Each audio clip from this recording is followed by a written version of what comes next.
Hello all, I'm Kel Kidman and welcome to Breaking on the Daily, where today we're going to begin with the tumbling crises that keep coming after Andrew Cuomo, governor of New York, because just another one has come out of the woodwork where he is now being accused of sexual harassment and, frankly, sexual assault by a couple of people, though one specifically named person, that one being a Lindsay Boylan. And I'm not going to get into the details of the allegation, as frankly, it is an allegation that has no real exculpatory evidence, and one that, for his credit, Cuomo has actually denied in full.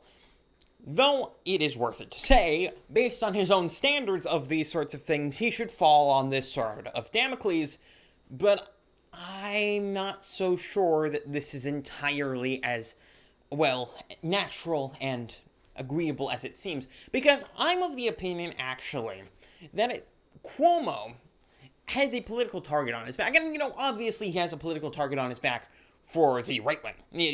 From the right wing, he has a huge political target on his back, and he's had it for about a year now, ever since the whole grandmas in death camps, essentially, this thing came out. A bit of a spicy quip there.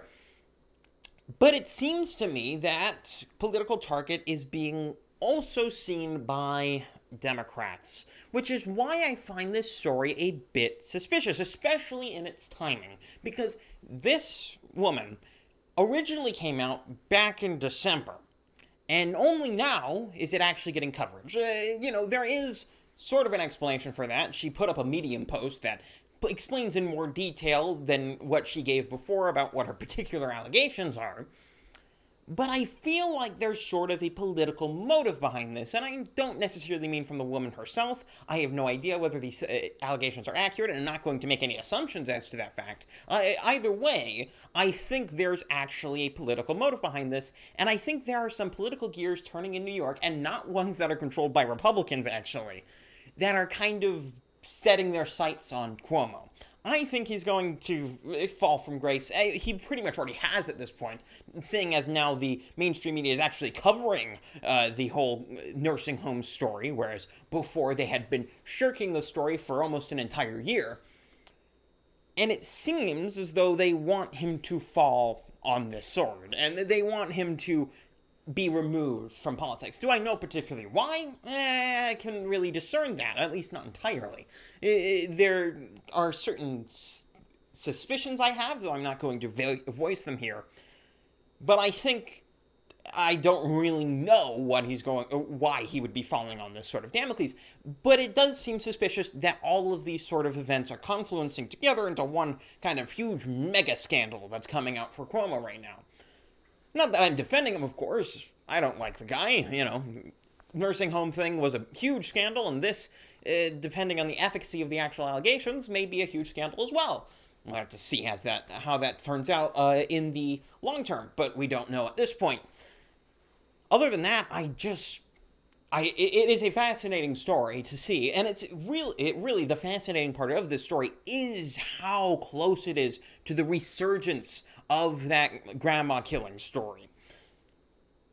And I really do think that someone on the left, someone in the Democrat Party machinery that's going on in New York, someone particularly powerful in all likelihood, has it out for Cuomo.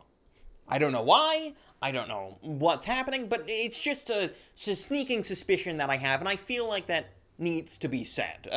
A lot of these scandals that are coming out, and I expect a few more actually to come out in the coming weeks, or at least extensions of the scandals that he already has, just because it seems to be where the momentum is going, along with all the sort of calls for recall of Cuomo as well. That sort of thing is happening. But to move on to a less politically corrupt story and more onto a politically happy story, the Georgia legislator, has voted pretty overwhelmingly for state voter ID for mail-in ballots and absentee ballots. Really, really good thing.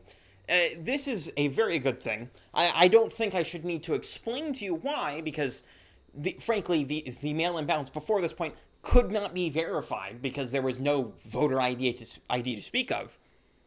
And having this be a requirement for mail-in ballots and absentee ballots is going to help at least limit the sort of things that you were able to do in the last election, at least potentially for fraud. I'm not claiming anything specifically happened, YouTube, by the way. The election was totally fair, Hong Kong, okay? Don't destroy me, please. But, you know, it limits things that you could potentially do to corrupt an election result. Not saying it happened any particular time, but it does do that. Now, of course, in the interim, and while this is happening, the Democrats are in the back screaming voter suppression. And it kind of is voter suppression. And I'm not going to split hairs on this. Well, actually, I kind of am. Because I do think that it is a form of vote suppression. Because you see, it seems to me, and it should seem to a lot of you, that the Democrats' whole motive in terms of their advocacy for particular election laws is having every vote be counted regardless of its efficacy. Because as many votes as can possibly be counted, the more votes that are counted, the more the Democrats are happy, regardless of how the actual process goes. And so, any law or measure that would limit the amount of votes which are counted would obviously be vote suppression in their eyes. However, that is not a bad thing.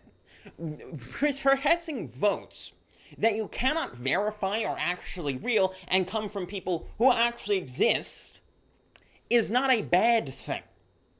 Limiting the amount of people who can vote without proper ID, without proper certification of their own citizenship, or all these sorts of things that are actually limits in the law about who can vote, is not voter suppression, because you're not suppressing the voters, but it is vote suppression, because you are suppressing the vote. And that's kind of an interesting play on words that they have there. And I think that Republicans need to stop shying away from the term of voter suppression. Of course, I would prefer rather than going whole hog and saying, yeah, we're suppressing voters, rather say, yeah, we're suppressing votes. We're not suppressing voters because we aren't suppressing actual voters. We're suppressing illegal voters. We're suppressing people who aren't allowed to vote, period. We're just making sure that they exist. That is a reasonable level of voter suppression. It is. It is a reasonable level of voter suppression to expect that they have an ID and are able to verify that they are actually voters who are eligible to vote. That is a reasonable level of voter suppression. Because what you're suppressing them from doing is acting in illegal fashion. That's what you're suppressing them. Oh, but you're going to complain, no, you're preventing the blacks from getting the vote because they don't know how ID works. Are you kidding me? I don't know how the Democrats keep continuing to have this sort of argument and don't lose the minority populations just like that. Because that is such an infantilized way to look at that. And, of course, I'm not the first person to suggest this. It's pretty obvious that black people know how IDs work. They're not idiots, all right? They're not inherently more stupid than white people. Why are people expecting this? It's because Democrats are racist, and they admit so. they do. Look at Robin DiAngelo, or any of the sort of critical race theorists. All those sorts of people are openly admitting to those sorts of things. And that's what they're really doing when they're saying that and verifying that someone who showed up at the voter booth is a real person who exists and is meant to be voting here and hasn't voted before is voter suppression. That's what they're saying. So they're saying they don't trust black people, or they're using it as a smokescreen for actual voter fraud. Either one, you choose, Democrats, all right? Those are your two options. Either you're a bigot and a racist, or you're trying to cheat. Either or. Feel free, whichever one you want to choose. I'm okay with either, honestly. However, moving on, and this is a little spicy thing in the title, at least for those of you who aren't on YouTube, because I specifically changed the title of this show for YouTube in comparison to all the other alt-tech sites, because I'm pretty sure that title will get me banned. And it is in reference to the COVID-19. I'm not even going to say it here, but for those of you who have been watching my show over the past few months, ever since I started talking about the vaccine and how it was coming up, you'll know that I was kind of ambivalent to the idea of getting a vaccine. I was like, I don't really think I'm going to get it because I don't really need to, though I'm not really against people getting it generally and that sort of thing. But I have gone from being simply ambivalent or apathetic to the idea to being an affirmative no on getting a vaccine. And here, exactly, is the reason why. Because Israel has passed essentially vaccine passports. And they've been pushing these sort of vaccine green cards, and they're also giving out unvaccinated people's information out to the government so that they know everyone who isn't vaccinated. This is unacceptable. Under any circumstances, under any period of time. I don't care how temporary it is. I don't care how long this is supposed to take.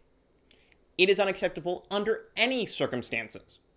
Forcing people to have a vaccine, have something jammed into them in order to do normal life, daily things, is unreasonable, eminently unreasonable, and all sorts of violations of their liberty and that sort of stuff. Utterly unreasonable, all right? But this is being pushed all over the world, with the World Economic Forum being one of the primary pushers of this policy. Where the World Economic Forum is pushing constantly the idea that we should have vaccine passports, that we should have vaccine green cards to allow people to travel, to allow people to act normally in order to not have social distancing. It is simply unreasonable, not just on the level of they are violating all of my rights and I don't want them to do that, but also on the level of it is unreasonable from the perspective of what a vaccine is supposed to do. Because what a vaccine is supposed to do is not to prevent me from passing it to anyone else, but rather to prevent the person who got the vaccine from getting it, or at least preventing them from getting such a harsh version of the disease that they end up dying. It's to make it less severe, and if we're to believe that, who cares? Israel is far beyond the point where any one of their citizens, if they wanted to get a vaccine, could get it like that, just immediately. So the idea that anyone needs to get a vaccine anymore is simply unreasonable, especially since for all of the people who are vaccinated, even if they do get it from one of the people who are not vaccinated, all they'll be going through is what is essentially a mild cold, even by the worst estimates of these vaccines. So that's where we are. We're at the point right now where we are saying, if you don't get this thing jabbed into you, where you don't actually know what it is, and there is very little to actually verify what it is, you are going to be deterred from doing anything you would normally do in everyday life, unlike all of the people who freely put it into their body. So that's why I've gone to an affirmative no in this case, because it is unreasonable that this is happening. And so I'm not going to get a vaccine under any circumstances, nor am I going to follow any of these vaccine green card, vaccine passport nonsense. Simply not going to happen, because this is unreasonable. This is absurd, and I will not stand for it. And I suggest you don't either. Because if it gets to the point where millions of people are going around not having a vaccine because they're against this sort of policy, what are they going to do? Are they going to throw you all in a concentration camp? Man, that makes them look really good, huh? No, it'll make them look like the new dictators, which kind of they are. And it always fascinates me to see the World Economic Forum, just to rant a little bit about the kind of problems I have with them when they call themselves capitalists. Because no, you aren't a capitalist. You're a socialist. You want to know how I know you're a socialist? Because you advocate the dissolution of private property. You say it all the time. You say, you'll own nothing and you'll be happy. That's socialism. That itself is the idea of socialism, that you do not own anything, but you'll be happy. Only under socialism would you not own anything, including yourself, by the way. That's what they're implying there. Because your primary ownership, the most fundamental ownership you have of anything, is your own body. It is your own mind. It is what is right here. Everything past that is simply a result of your labor. That's the idea of capitalism. But by saying you own nothing is a direct rejection of capitalism and all of its fundamentals. So to completely keep calling themselves capitalists as if they have any relation to that idea set is simply absurd. And I'm not going to stand for it. I'll keep calling them socialists until the cows go home, because frankly, that's what they are. And I don't need to hide that. I don't need to pretend as though I respect their own definitions of what they are, because their definitions of what they are completely inaccurate, and mostly a smokescreen to prevent them from being connected to the terrible ideas of the past. That's what it is. Ugh, man. And I can talk about that for quite a long time. But moving on to our last story. The House Democrats want to take away President Biden's sole control over the nuclear codes. Now, this is actually a good proposal. I don't like the idea of having the president have complete control over the nuclear codes anyway, or more accurately, the executive branch, as if the president calls upon a nuclear strike and it isn't considered legal by his army advisors, it doesn't happen. But I find it funny that this is happening under Biden, of all presidents. It didn't happen under Bush. It didn't happen under Obama, and it didn't even happen under Trump. But it did happen under Biden. I wonder what could be possibly the difference between those three presidents and this one. Oh yeah, it's because he's demented. Wonderful. It seems as though they're trying to keep it out of this demented man's fingertips, preventing him from being from bringing up the world in nuclear flame. And that doesn't just come from me. They're also this also comes from their quotes. Take this for example. Past presidents have threatened nuclear attacks on other countries or exhibited concerning behavior that cast doubt on their judgment.